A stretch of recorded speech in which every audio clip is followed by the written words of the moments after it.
amigos, muy buenas tardes, bienvenidos una vez más a su programa de periodistas donde le hemos preparado todo lo más relevante que ha ocurrido en nuestro país. Chicos, bienvenidos Yasmín, José, Karen y Julio Vázquez.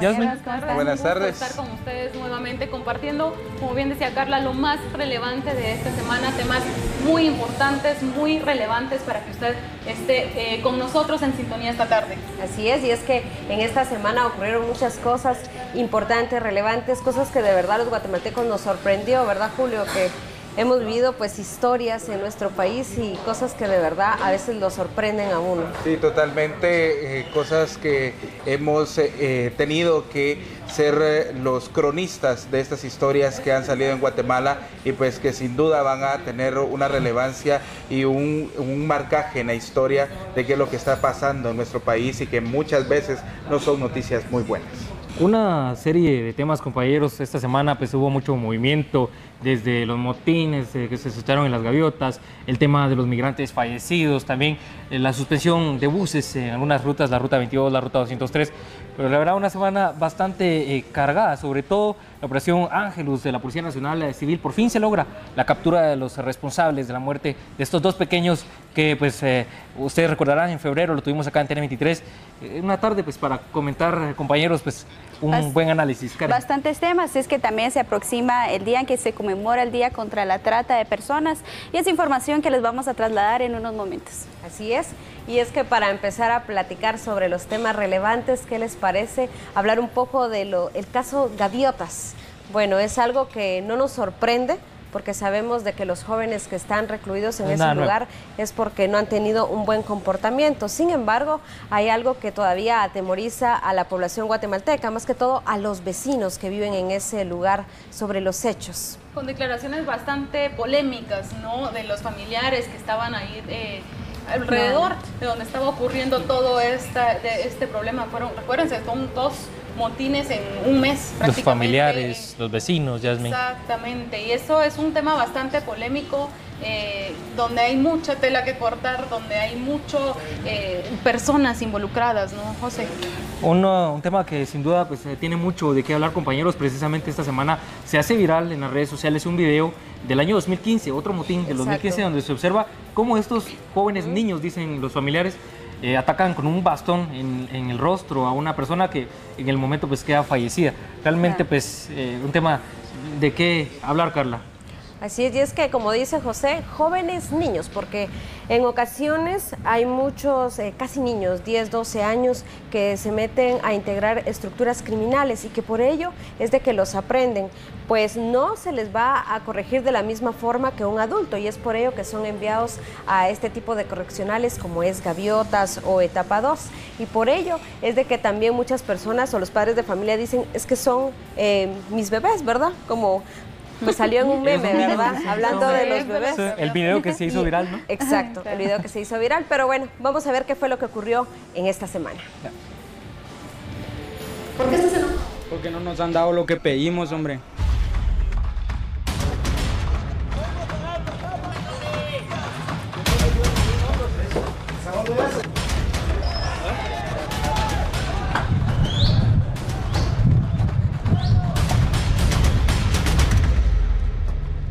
Sin restricción alguna ni complicaciones, los recluidos en Gaviotas vuelven a salir del lugar para pasar a los inmuebles ubicados en los alrededores. La alerta era sobre un motín y posible fuga de los internos.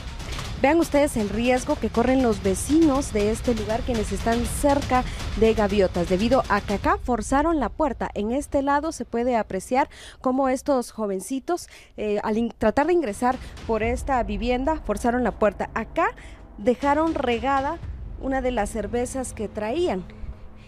Ellos ingresaron a esta sala de esta casa y aquí también dejaron uno de los líquidos que estaban bebiendo en ese momento. Los jóvenes subieron a las casas vecinas como Juan por su casa. Bebieron licor, intentaron agredir a quien estuviera cerca y otros más resultaron heridos. Le brindamos la asistencia a 7 jóvenes. Sí, algunos sí fueron heridas leves, como en el caso de las personas que están bajando en estos momentos. Otros que tuvieron problemas posoperatorios, que ellos sí necesitaban una asistencia hospitalaria un poco más detallada para podérselo brindar. Los familiares, como siempre, asustados.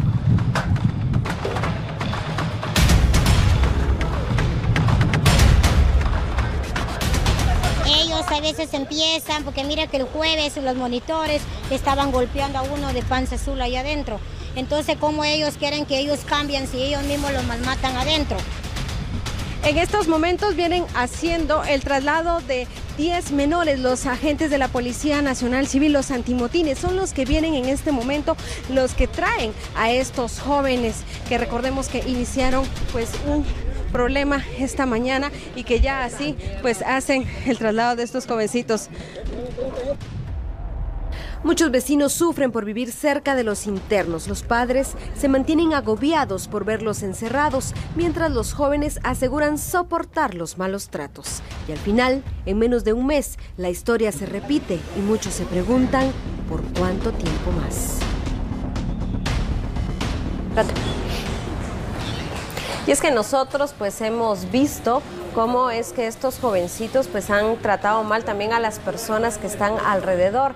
En el caso de las semanas pasadas, que fue menos de un mes, pues tiraron algunas botellas de licor que habían estado consumiendo unos momentos antes y se lo tiraron a los periodistas. Marvin estuvo acá y nos estaba comentando eso, no sé si recuerdan ustedes, pero imagínense para las personas, pues para los que no han visto esto así de frente y los que no saben, pues muchos de ellos se atraviesan las paredes de lo más fácil. Incluso, Carla, déjame comentarte que esta mañana, precisamente en el equipo de la Unidad Móvil, tuvimos la oportunidad de estar dando cobertura y seguimiento a este tema de las gaviotas. El lugar continúa con custodia, la segunda calle continúa cerrada. Incluso anoche pues, vecinos de una vivienda abandonaron esta casa. Los vecinos se acercaron a nosotros a decirnos que incluso la puerta se había quedado abierta. Tenían miedo ellos de saber qué iba a pasar con la propiedad que prácticamente fue abandonada. ¿Son de las casas que están aledañas a la bodega? Sobre la avenida. Claro, sí, los vecinos temen por cuidar también sus cosas y a la vez la vida. Mejor decidieron irse. Y así de fuerte. La última vez que fue el motín, pues encontraron en una sala las botellas de cerveza que consumían. Entonces, como lo que decía Carla, era pasar por Juan por su casa, salir de este centro correccional Las Gaviotas y venir y hurtar, llegar hasta estas casas y pues quitarle la tranquilidad a los guatemaltecos que viven alrededor, y esto que las autoridades no los han podido controlar. Exacto, y esas botellas que tú mencionaste, yo las vi, yo fui testigo de eso. José menciona una casa, no sé si sea la misma, yo ingresé por una vivienda y es donde les digo que los jóvenes subían fácilmente. Es un lugar donde sin necesidad de escalera pues pueden llegar hasta el otro lado donde está pues ya el reclusorio en general. Sí, lamentablemente ya ven que cuando se hizo el cierre de estas calles, pues cuántas personas circulaban por esa calle que iban a trabajar. Entonces vemos el gran riesgo que se corre, pero veamos esta nota que seguíamos informándole a usted esta semana sobre el otro motín en Gaviotas. Veamos.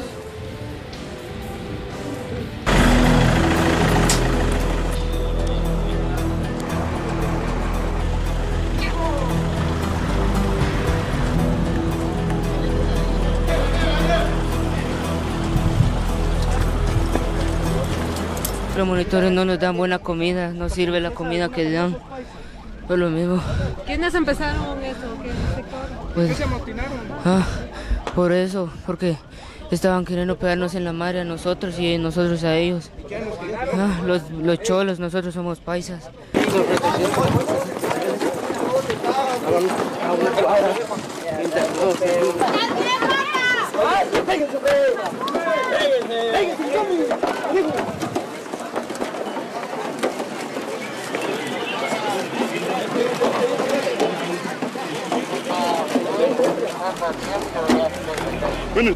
Por esta razón, jóvenes que se encuentran recluidos en el correccional Las Gaviotas se amotinaron por segunda ocasión en menos de un mes.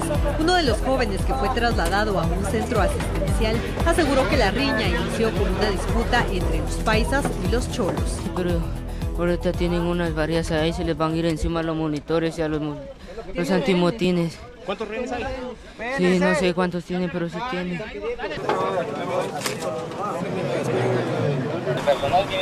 15 jóvenes fueron trasladados hacia la emergencia del Hospital Roosevelt por golpes y fracturas, así como por intoxicación debido a las bombas lacrimógenas lanzadas por las fuerzas de seguridad para retomar el control.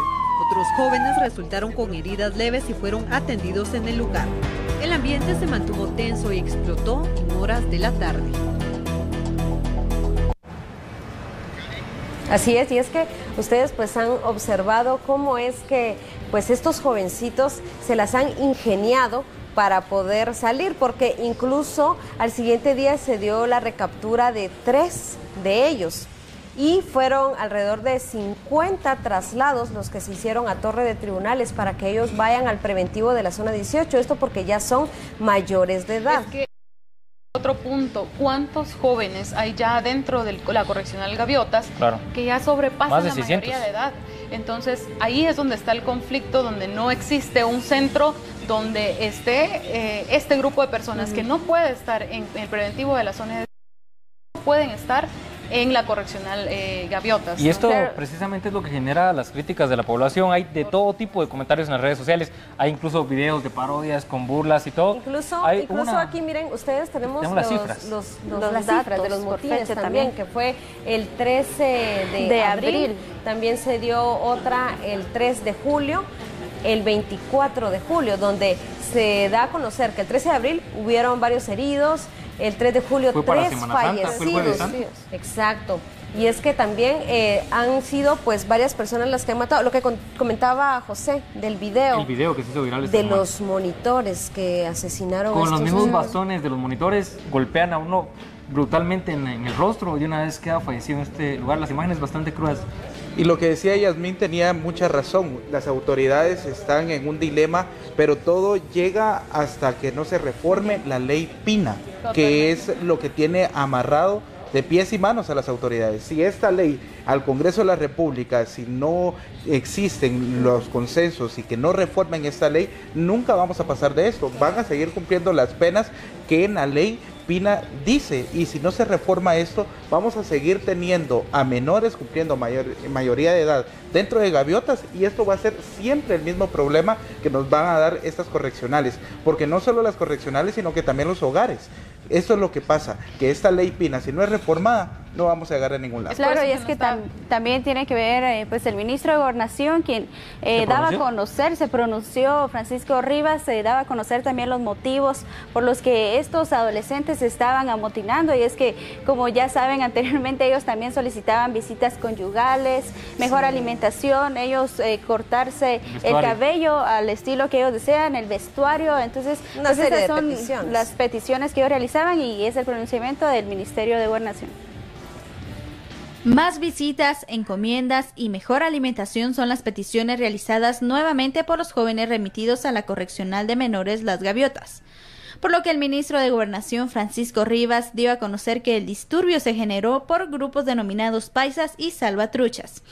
Además, brindó detalles sobre la cantidad de inversión que necesita esa cartera para la implementación de más centros carcelarios. Me han trasladado es que nuevamente surge un amotinamiento al cual le antecede una riña entre paisas y miembros de la Mara Salvatrucha que están en ese lugar, que también demandan el mismo tipo de peticiones: alimentación, entrega de encomienda, visita, el uniforme. Tanto la comisaría 13 como fuerzas especiales fue destinada al lugar para retomar el control y el orden. Pues nosotros tenemos ya proyectos desarrollados en materia de infraestructura que están oscilando entre los 700 millones de quetzales. Mucho depende del lugar donde se encuentren y de la capacidad que se tenga de personas para ser recluidas en ese lugar.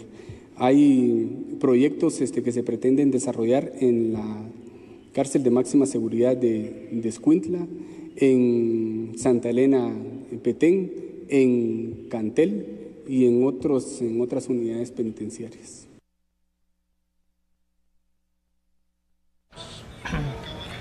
Y claro, es que otras de las peticiones que realizaban estos internos es precisamente del hacinamiento que se encuentra en el lugar. Ya el ministro de Gobernación indicaba que se están buscando planes de construcción para ampliar estos espacios, y no solo en las gaviotas, sino que también en las cárceles del sistema penitenciario. Y es que por el hacinamiento es de que también otros lugares es donde están afectados. Recordemos de que hay algo muy importante que tal vez no se menciona mucho y que se molestan los mismos padres de familia, porque ellos dicen de que en algún momento pues se tratan como animales a sus hijos, y es que pues lamentablemente muchas personas lo ven así por el daño que han causado a la sociedad, que tampoco, no vamos a decir que todos son culpables, porque hay algunas personas que son inocentes, porque no todos pues tienen responsabilidad de algunos hechos violentos como los que cometen también en los buses, las extorsiones, los asesinatos, y que por eso también hay complicaciones, ¿verdad? Incluso Carla, lo decía una madre de familia, ya para ir finalizando con este tema, ¿por qué está su hijo en este lugar? Por extorsión, por asesinato, parte de lo que nos daba a conocer, y es que muchos jóvenes se involucran en las pandillas y la extorsión prácticamente podemos decir que está de moda. Ahora pues se extorsionan los autobuses, los comercios, incluso las viviendas. Y hablando de este tema, pues los autobuses, las líneas de la ruta de la ciudad capital, especialmente la 203, una de las más afectadas. Incluso la semana pasada pues el servicio fue irregular. Esto fue aprovechado por algunos pilotos de la 204, que incluso 5 quetzales estuvieron cobrando de pasaje. Tuvimos la cobertura, por supuesto, acá en TN23. Nuestra compañera Rosemary Ávila dio el tema, seguimiento al tema desde la semana pasada y nos preparó la siguiente nota. Veamos. Este día el servicio es irregular, según lo han dado a conocer los pilotos de esta ruta. Esto se debe al tema de las extorsiones. Ellos deben pagar semanalmente 200 quetzales a 4 grupos diferentes de organizaciones delictivas que les exigen este dinero, y también el pago del bono 14, que son de 600 a 800 quetzales, según lo han dado a conocer de forma anónima. Hoy, este día, son únicamente 20 buses los que estarán prestando servicio, de 30 a 35 que regularmente lo realizan, siempre por el temor que ellos sienten debido a la amenaza de este tipo de estructuras. Algo que es importante mencionar es que también los pasajeros temen por su vida. También hemos logrado hablar con ellos y ellos indican que no solo es este tema, sino también los asaltos, que son bastante recurrentes en esta ruta, principalmente cuando transita por el área del periférico sur. Son 12 quetzales con 50 centavos los que están cobrando los taxistas para trasladar a las personas desde esta área hasta la zona 6 capitalina y viceversa. También hemos podido observar el servicio de un mototaxi que también presta su servicio. Sin embargo, esto es dependiendo del lugar a donde las personas se quieran trasladar. Bueno, muy completo el reporte de nuestra compañera Rosemary Ávila desde el momento que se genera esta tensión entre los pilotos por el temor, compañeros, a ser atacados en cualquier esquina. De hecho, pues seguimos dando cobertura esta semana en este tema, y pues precisamente visitamos la zona 6, el extremo de buses de la zona 6. Okay, José, pero antes vamos a darle la bienvenida a nuestra compañera Vivian Vázquez. Vivian, bienvenida, quien se integra a nuestro equipo. Así es, muy buenas tardes. Y es que cada semana le presentamos lo más relevante de nuestro acontecer en el país, las notas de los periodistas, y es por ello que estamos reunidos acá. Como ellos hablaban, ¿verdad? Esta semana bastante atacados los pilotos en el caso de la ruta 203, y es la nota anterior que veíamos, pero también hay otros problemas en el país, y eso es lo que queremos dar a conocer. Y es que precisamente tenemos algunos detalles. El 2 de febrero, constantes ataques. Se inicia el año, lo de siempre, la matanza de pilotos. 21 de julio, paro por cobro de extorsión. 24 de julio, siguen las extorsiones. Fue el tema que nuestra compañera Rosemary pues le dio el seguimiento. Justamente el día lunes pues también llegamos nosotros a bordo de la unidad móvil hasta el extremo buses de la zona 6 de la ciudad capital. Ahí tuvimos la oportunidad de conversar con uno de los pilotos. Ellos nos informaban que de este día lunes pues se restablecía con normalidad el servicio. No obstante, pues ellos continúan con el temor a ser atacados porque no hay seguridad de la Policía Nacional Civil. La irregularidad por buses, ¿verdad? Exacto. Y también lo lamentable de las rutas que ya han desaparecido siempre por el tema de las extorsiones, lo complicado que es ahora para los usuarios pagar hasta 10 quetzales diarios para poder llegar hacia su destino. Precisamente pues tuvimos en esta nota que vamos a ver a continuación el testimonio de un piloto que prefirió no salir a la cámara, pero él me dice: estamos prácticamente encomendados a Dios, es lo que nos queda. Veamos esta nota.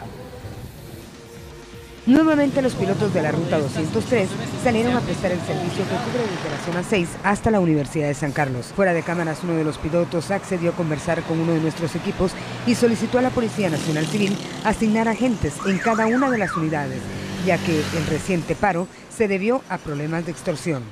Pues aquí lo que es todo el día de andar con nosotros, no andan con nosotros, solo en los mercados de aquí de la zona 6, pero solo ahí va, y en la ruta que se miran, pero tal vez en otro lado va, pero con nosotros ni uno.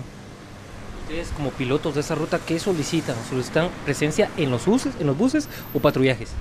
Pues en los buses, andar todo el día en los buses, y no pesaría nada darles de comer, va, que andan ahí todo el día con uno, va. Pero no llegamos a ningún acuerdo. ¿Acercamiento por parte de las autoridades? No, nada.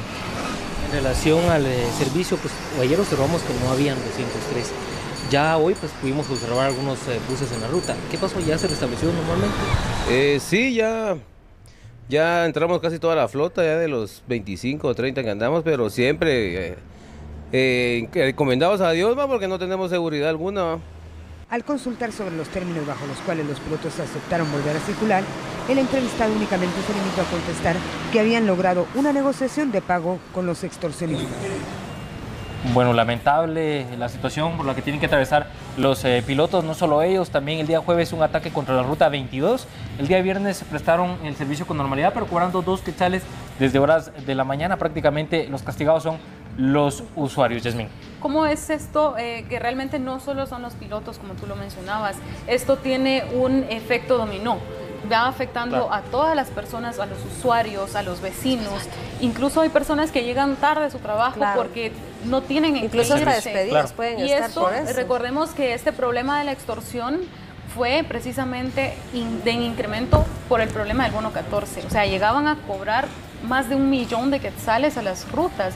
Entonces esto ya venía generando un problema para los usuarios y el resto de personas que están alrededor de este caso, ¿no? Es una cadena. Sí, y eso pasa todos los años, porque al inicio se recuerdan ustedes de que piden el bono escolar. Después a medio año el bono del pescado también para Semana Santa. También el bono 14, y esperemos de que esta situación no vaya a cambiar, porque cuando lleguemos a fin de año van a pedir el aguinaldo, y después que eso siempre siempre lo han pedido, y hay casos también que se marcan que cuando tenemos hasta el Mundial del Fútbol también piden el bono mundialista. Entonces, qué exageración. Sí, es que tienen una creatividad enorme para poder pedir el dinero. Entonces, porque hay muchos bonos.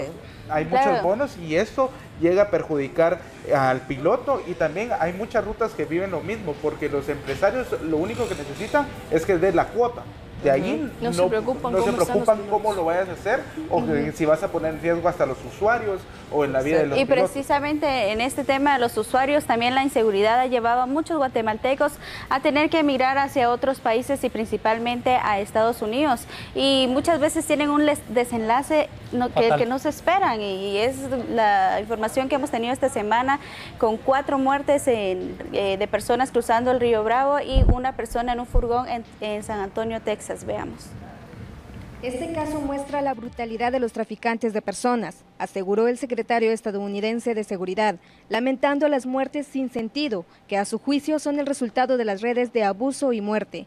Además, reiteró las promesas del gobierno del presidente Donald Trump de combatir el cruce clandestino de inmigrantes, cuyo elemento más notorio, la construcción de un muro fronterizo, está paralizado en el Congreso. Los migrantes fueron hallados en la madrugada del domingo, en un furgón sin aire acondicionado, en un estacionamiento en San Antonio, Texas. Al menos 39 personas se encontraban en el vehículo, que estaba estacionado en una zona de elevadas temperaturas. Por lo menos 17 heridos, incluyendo 2 niños en edad escolar, se encontraban en condiciones críticas, afectados por golpes de calor y deshidratación, dijeron las autoridades. El conductor del tráiler, quien habría pedido agua a uno de los elementos del supermercado, fue detenido. James Bradley Jr., de 60 años y originario del estado de Florida, puede enfrentar cadena perpetua o la pena de muerte por conducir el tráiler en el que se hallaron 39 migrantes apilados y donde las autoridades sospechan viajaron hasta 100 personas a la vez. Y ya pues estas terribles muertes registradas, el canciller del Ministerio de Relaciones Exteriores, el ministro Carlos Raúl Morales, indicó que este ministerio se va a hacer cargo de la repatriación de los cuerpos, y vamos a ver lo que él nos indicó también, dándonos cifras certeras de la situación. Son muchas las historias de personas que migran de manera ilegal hacia los Estados Unidos. Algunas son de éxito y otras con un final trágico, así como le sucedió a Frank Wisep Fuentes González, que con tan solo 20 años decidió irse del país en busca del sueño americano. Sin embargo, lo único que encontró fue la muerte, a diferencia de otros 2 connacionales, quienes se salvaron de morir al quedar encerrados dentro de un furgón la noche del domingo, en San Antonio, Texas. Ya las familias fueron ubicadas, ya fueron avisadas, y estas 2 personas nos habían señalado que había un tercer guatemalteco viajando con ellos, y lamentablemente, con tristeza, informo que el tercer guatemalteco falleció. Se trata de Frank Giuseppe Fuentes González, de 20 años de edad, originario de la ciudad de Guatemala. Ya hemos localizado a la familia, y el Ministerio de Relaciones Exteriores se va a hacer cargo de la repatriación del cuerpo de Frank Giuseppe. Frank murió de asfixia y calor. La temperatura alcanzaba los 40 grados centígrados. Ahora su familia se encuentra a la espera de su repatriación, quien estará a cargo del Ministerio de Relaciones Exteriores.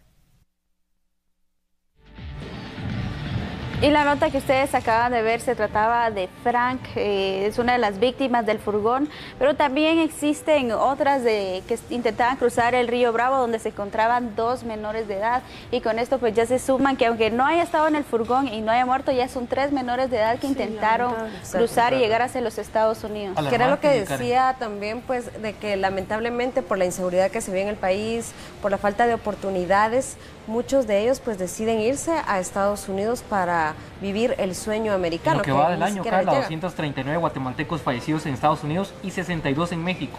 O sea, estas cifras que nos da la Cancillería realmente alarmantes, ¿no? Preocupantes. Lamentablemente son más fuertes las necesidades que los guatemaltecos, y no solo guatemaltecos, esto es a nivel regional, ¿no? Es lamentable la necesidad que se siente, como bien lo mencionábamos, la inseguridad, la falta de oportunidades, la falta de empleo, todo este tipo de factores ha ido pues llevando a las personas a migrar a otro país, y realmente no se pone en una balanza el gran riesgo que se corre. Se corre un riesgo de perder a tu familia, de perder tu vida, de perder muchas otras cosas, todo prácticamente. Sí, y como ustedes lo decían, ¿verdad? A veces la falta de oportunidades de trabajo es la que obliga a los guatemaltecos a buscar otras oportunidades, un empleo fuera del país. Y es que precisamente esta semana también elaboramos una nota, un reportaje con jóvenes entre 20 a 25 años, quienes nos manifiestan las complicaciones que existen para poder optar a una oportunidad de trabajo. Veamos. Así es, pero imagínate que también previo a eso pues vamos a hablar un poquito de lo que es también la trata de personas, porque esto también pues perjudica a los jóvenes, a las mujeres, a un montón de personas, ¿no? Y se lo llevan hacia otros países, y no es tanto que las personas se vayan, sino que también la trata, el secuestro, y no, eso no solo la explotación sexual y llevárselos hacia otros países, sino también el enviar a los menores a pedir dinero. Laboral, entonces, ¿no? Laboral, claro, vamos a ver la nota. Como lo vimos también en los datos estadísticos, se hizo una clasificación de las distintas modalidades de trata. En Guatemala, la explotación sexual ocupa el primer lugar. También tenemos el trabajo forzado y la mendicidad, que sería el tercer lugar que ocupan en las modalidades de trata. En lo que va del año, más de 60,000 personas han recibido capacitación en este tema. Sin embargo, es una problemática que continúa. El vicepresidente de la República resalta la labor que se debe emplear desde el hogar, siendo la familia el pilar más importante de protección, sobre todo para los menores de edad. Quisiéramos que desde el núcleo familiar las cosas se compusieran y que no existiera este tipo de problemas, pero como desafortunadamente la mentalidad de muchas de las personas que están en este proceso de transformar a sus familias, y miren que el daño que se hace psicológico dentro de la familia es enorme, porque en el momento que una madre entrega a una niña de 13 años probablemente no se está dando cuenta del daño que se está haciendo ella misma, y hasta después lo comprenden. Según las cifras presentadas dentro del informe de la SBET, 147 víctimas de trata han recibido atención. De ellas, 134 son menores de edad, lo que ha evidenciado mayor vulnerabilidad. Pero no solo mujeres y niños forman parte de la problemática, ya que entre las víctimas antes mencionadas, 9 son hombres, además de personas extranjeras. También se está trabajando en el área del turismo sexual, que precisamente es una de las áreas importantes a abarcar, y USAID, precisamente en cooperación con USAID, hemos estado desarrollando una campaña que próximamente saldrá al público en relación a este tema. De todos estos casos presentados a través de denuncias, el organismo judicial ha emitido tan solo 21 sentencias, 17 han sido condenatorias y el resto absueltas. El Ministerio Público realizó 129 allanamientos, lo que ha permitido la desarticulación de un aproximado de 8 estructuras criminales en este tema. Bueno, y como ya escucharon ustedes en la nota, alrededor de 147 víctimas han sido atendidas en el tema de trata, y no significa que solo estas personas hayan caído en este tipo de explotación, sino que no existe la denuncia, las personas no dicen yo estoy siendo víctima de trata por temor, pero pues bueno, eso ya son los datos y eso es lo que pasa, lo que estábamos hablando anteriormente, los problemas que tiene nuestro país y que lamentablemente pues a las personas lamentablemente caen en esto, tienen que emigrar a otros países y también sufren por el desempleo, Vivi, en este caso, ¿verdad? Son Así muchos. es, como lo decíamos, ¿verdad? Si no existen las posibilidades en Guatemala para poder optar un trabajo, tomar la decisión de emigrar, o si no recibir ofertas, en este caso, para poder trabajar de otra forma, como lo veíamos en tu nota, ¿verdad? La trata de personas. Es bastante complicado en este caso poder optar a una oportunidad de trabajo, y así lo han manifestado pues varios jóvenes entre 20 a 23 años. Yo tuve la oportunidad de dialogar con ellos y esto nos han comentado.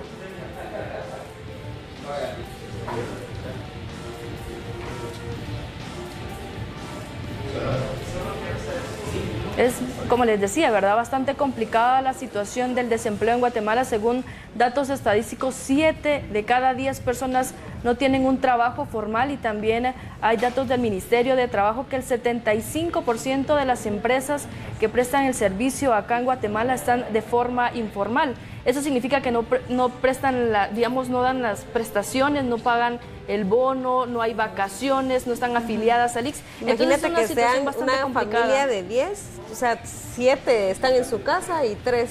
Sí, y de esos 3 probablemente en esa empresa informal, ¿verdad?, donde no pagan ninguna prestación, entonces bastante complicado. Sí. Vamos a ver la nota de esto, veamos.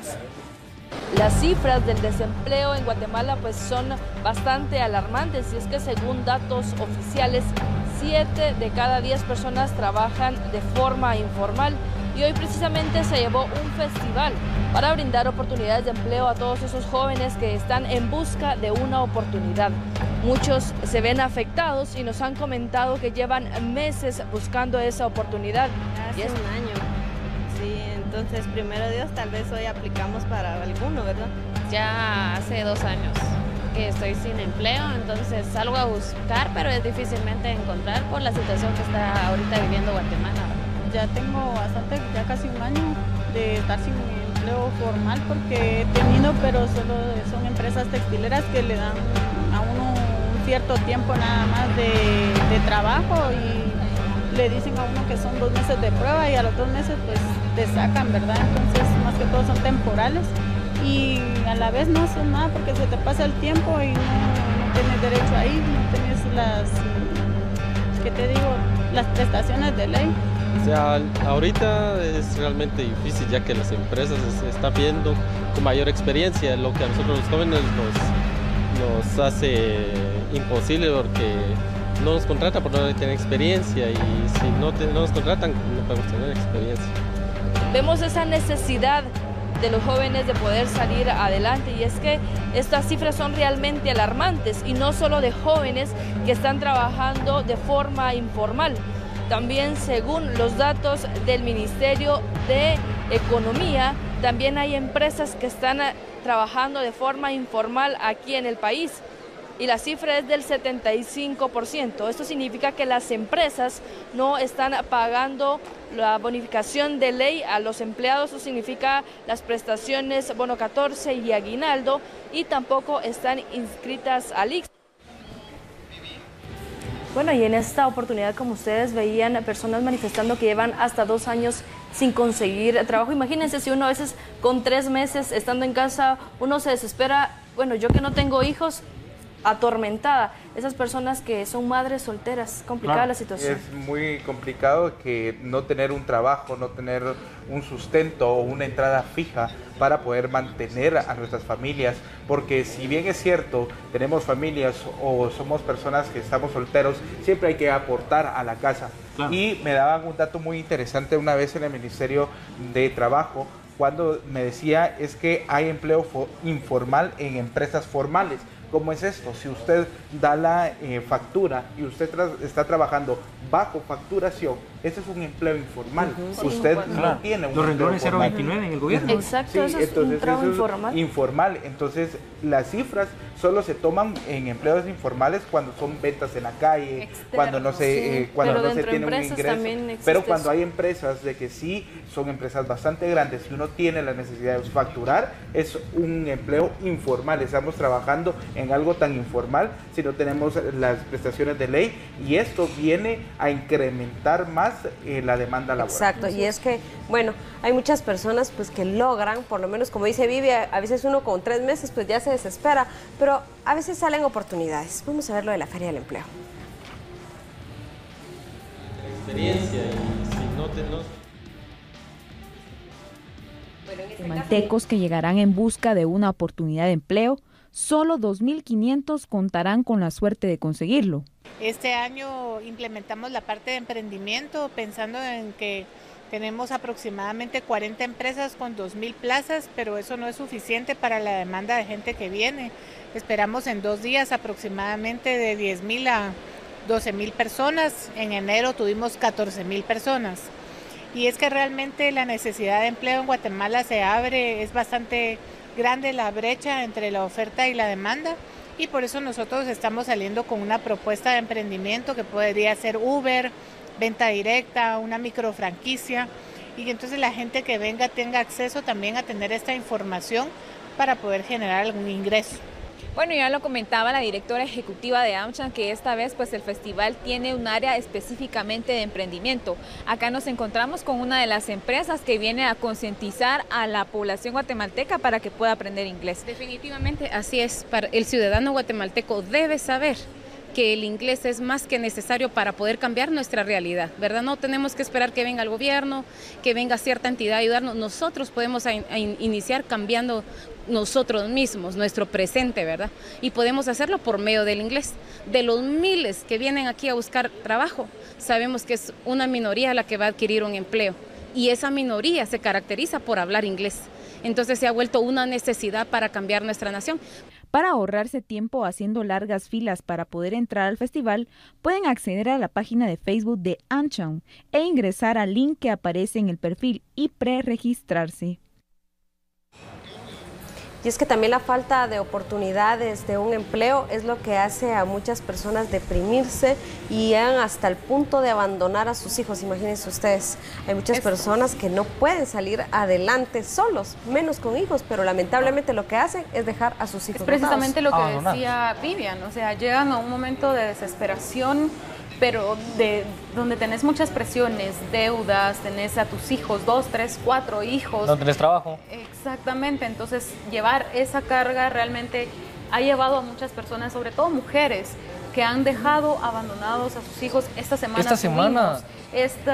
caso fueron al menos 3 menores de edad, 3 recién nacidos que fueron abandonados en las calles, José. De hecho, fue nuestro compañero Juan Pablo Garrido, que en estos momentos pues está en cobertura, pero él tuvo la oportunidad de cubrir esta noticia. Afortunadamente una bebé con vida, pero lamentable que haya sido abandonada por su propia madre. Esto fue en un hotel de la Avenida Elena, en la zona 3 capitalina. Él nos preparó la siguiente nota, veamos. En el interior de la habitación 3 del Hotel Villalinda, ubicado en la 10ª calle y Avenida Elena, zona 3, fue abandonada una recién nacida. La administradora del negocio relató que una mujer de aproximadamente 33 años, después de pedir una habitación y cancelar toda la noche, fue la responsable en abandonar a la pequeña de 2 días de nacida. Ella venía solita que quería una habitación, preguntó en la habitación número 3 y no le gustó y se pasó en otra habitación y en la número 2 agarró y dijo que pagó toda la noche. Y cuando salió ya no regresó. ¿Cómo de cuántos años aproximadamente la persona que ha abandonado a su hijo? Aproximadamente tiene 33 años. Es alta, morena y un poco quebrado el cabello. Por aparte, socorristas de bomberos voluntarios dieron a conocer que la menor presentaba signos de deshidratación al momento de ser encontrada en la habitación de este hotel. En una de las habitaciones, lamentablemente, localizaron una menor, aún con el cordón umbilical en el interior de la misma, por lo que se presentaron al lugar y verificaron los signos vitales de la misma. La menor se encuentra estable, buen estado de salud, únicamente con un poco de deshidratación, ya que no se le ha dado de comer, según manifiesta la persona encargada de este hotel. Tiene aproximadamente unas 12 horas de encontrarse la menor aquí, por lo que los paramédicos la están atendiendo y se les está proporcionando algún tipo de bebida para que pueda hidratarse la menor a la espera de las autoridades correspondientes para ser trasladada donde corresponde. La recién nacida quedó bajo custodia de la Procuraduría General de la Nación y posteriormente será el Juzgado de Niñez y Adolescencia quien decida si será dada en adopción. Datos estadísticos de la Procuraduría de la Niñez y Adolescencia señalan que desde 2015 han sido abandonados 915 menores en distintos puntos del país, siendo los departamentos de Guatemala y Zacapa los que más casos reportan.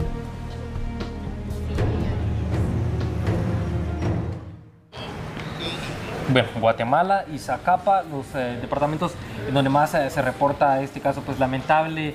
Esta situación, como les decía, fue una nota de nuestro compañero Juan Pablo Garrido. Sin embargo, pues no deja, compañeros, de llegar así que al corazón de cada uno, no solo de los televidentes, nosotros como reporteros, pues, llegar y ver a un recién nacido, la bombera, la mujer, ese instinto, ¿no? Abrazando. La bombera con deseo de se queda muy marcada, ¿no? Sí, hay una imagen en redes sociales donde la bombera le está dando un beso a la bebé. Sí. Esa imagen en redes sociales y que la subieron los bomberos voluntarios en su momento se hizo viral y también indignaba a la población porque era una bebé que estaba naciendo y ya estaba enfrentando el primer problema. ¿Y qué puede sentir el papá o la mamá que fue a abandonar a este menor al ver este tipo de fotografías?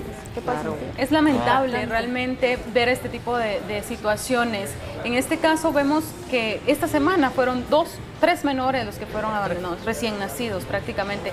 Pero ¿cuánto tiempo se puede pasar de estos niños que no tengan un hogar, una familia, un recurso familiar que pueda estar con ellos?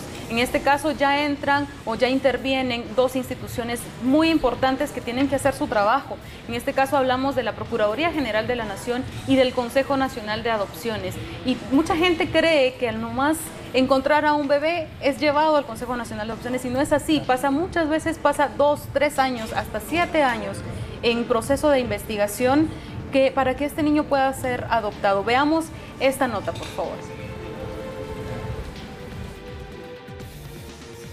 ¿Qué pasa con estos niños? ¿Ha pensado alguna vez en adoptarlos? Pues estos bebés pueden pasar de 9 a 18 meses o más internos en una casa de protección de la Procuraduría General de la Nación, mientras dura un primer paso que es la investigación realizada por esta institución. No es que al niño lo rescaten y lo traigan al Consejo Nacional de Adopciones inmediatamente, no. Se hace un proceso de investigación, como decía, para establecer el origen y procedencia del niño y sobre todo para reubicarlo en su familia biológica o ampliada. Y esto va a llevar cierto tiempo. Ese tiempo no está en manos del Consejo Nacional de Adopciones, sino de la Procuraduría General de la Nación y los jueces de niñez y adolescencia que podrían dictar finalmente una adoptabilidad. Tendrían que acelerarse los procesos para que, en el mejor de los casos, sean devueltos a su seno familiar. Y si eso no es así, pues evitar que sigan creciendo institucionalizados. La preocupación del Consejo Nacional de Adopciones deriva de no saber cuánto tiempo pueden pasar institucionalizados estos menores. Mientras tanto, muchas familias buscan darles un hogar. El llamado es a la Procuraduría General de la Nación, que es la encargada de realizar todo este proceso de investigación. Estos niños que se ven que se abandonan eventualmente en calles y avenidas, pues no son los que están ingresando rápidamente acá para ubicarlos en familia. Y por ello es que nosotros estamos preocupados porque no sabemos en realidad en cuánto tiempo se va a dilucidar la situación de esos niños que están ahorita dentro del sistema de protección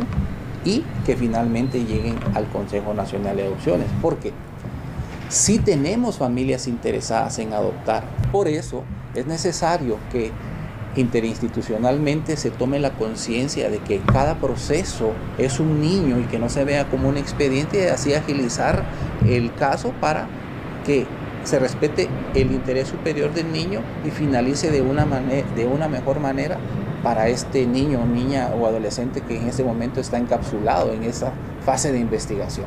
Cada vez que una persona piensa en abandonar un bebé en la calle, en un servicio sanitario, en un centro comercial o cualquier lugar que se le ocurra, debe saber que es más sano para el niño poder darlo legalmente en adopción y que existen muchas familias que estarían agradecidas con tenerlo. Por ello, el Consejo Nacional de Adopciones hace un llamado a todas aquellas personas que tengan un conflicto con su paternidad o maternidad, a que se acerquen y reciban una orientación para buscar un mejor futuro a su hijo. Para orientarles y que tomen una decisión consciente. No se les obliga a que queden con el niño, tampoco a que lo den en adopción, sino que se les da una orientación para que tomen una decisión acertada del futuro de este niño que ya nació o que está por nacer. Según los datos de la Procuraduría General de la Nación, más de 125 niños entre 0 y 6 años de edad han sido abandonados en lo que va del año y existen 80 familias en espera de poder adoptar a uno de estos niños. Lamentablemente vemos cómo es de tardado todo este proceso. Pueden pasar muchos años para que estos niños puedan tener un recurso familiar, una familia que los acoja y les dé la educación y el amor que muchas veces no, en este caso no pudieron recibir. Pero hablando de maltrato infantil, de todos estos problemas que enfrenta la niñez guatemalteca, un tema que realmente conmovió a la sociedad fue el asesinato de estos 12 niños en San Juan Zacatepeques en febrero, apenas iniciando el año, Julio. Es irónico porque estábamos viendo una nota donde mucha gente quiere un bebé, desea tener un bebé en sus brazos, por X o Y razón no lo puede hacer, y vemos el otro lado de la moneda, que es que asesinan a 2 niños. Y esta semana, precisamente ayer, capturaron a 4 responsables de esta muerte de 2 niños en San Juan Zacatepeques un 12 de febrero. Veamos la nota.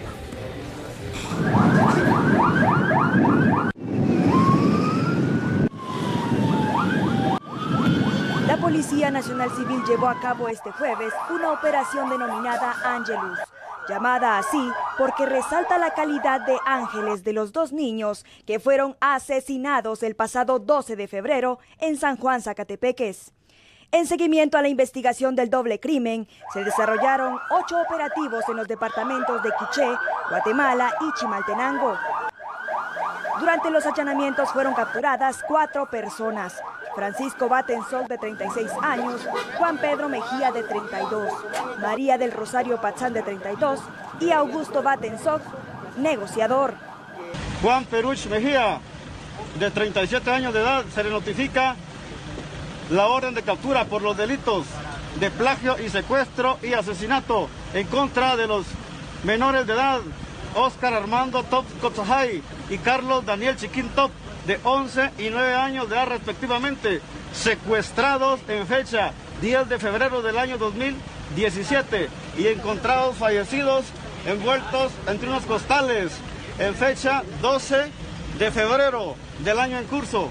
Por tal motivo, el Comando Antisecuestros, articulado en investigación estratégica, pone de muestra y de manifiesto estas capturas llevadas el día de hoy.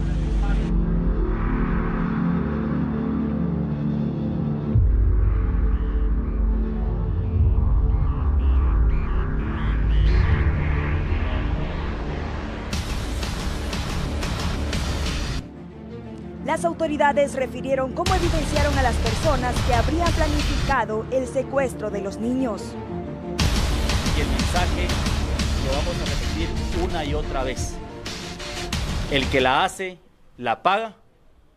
y ahora vamos a tribunales de justicia con una investigación sustentada bajo la técnica criminalística, y fue un compromiso que adquirimos, que hoy nos permite entregar en la investigación criminal vinculados al secuestro y asesinato de 2 niños que fueron vilmente torturados y su sangre se derramó de forma inocente y de forma injusta. Uno de los detenidos por el caso de asesinato de los 2 menores confesó descaradamente que asesinó a los pequeños por una disputa de tierra. Que nos había quitado un terreno que es de nosotros, nos había dejado en la calle, ¿verdad? Entonces, aquí él me dijo que le diera apoyo, entonces, bueno, fui muy malo con los niños, ¿va? Fui muy malo con los niños, sí. ¿Quién mató a los niños? Yo la hice. Pero orden del David, ¿no? Cinismo, cobardía y falta de valores resaltan en las declaraciones de Juan Mejía. Confesiones que enchinan la piel. ¿Cómo los mataron a ellos, a los niños? Cuchillar. ¿Acuchillados en dónde? En el cuello. ¿No se arrepiente de haber hecho eso? Sí, me arrepiento de haber hecho, que la verdad no es mi trabajo. Soy un comerciante, soy vendedor de tomate, cebolla, pero lamentablemente llegó esa enfermedad en la mente, ¿verdad? Pero en la mente, y me llamó el otro que sí me dio carreta, ¿verdad? Entonces, me arrepentí de haberlo hecho. Este caso refleja la desvalorización de la integridad de los niños guatemaltecos y refleja la ambición por lo material al cambiar el valor de la vida por el precio de la tierra.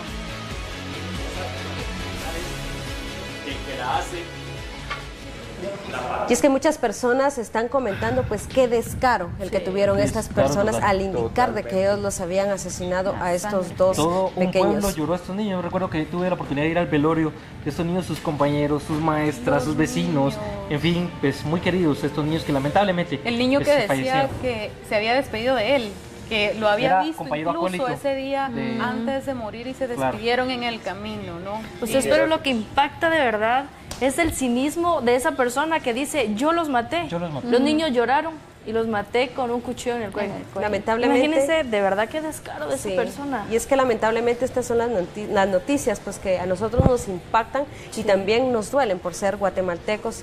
Y pues ni modo, es la información que surge todas las semanas y que nosotros siempre se lo transmitimos. Así que ha sido un gusto estar con ustedes en Los Periodistas y los esperamos en la próxima semana. Gracias por siempre estar en sintonía de Los Periodistas. Hasta pronto.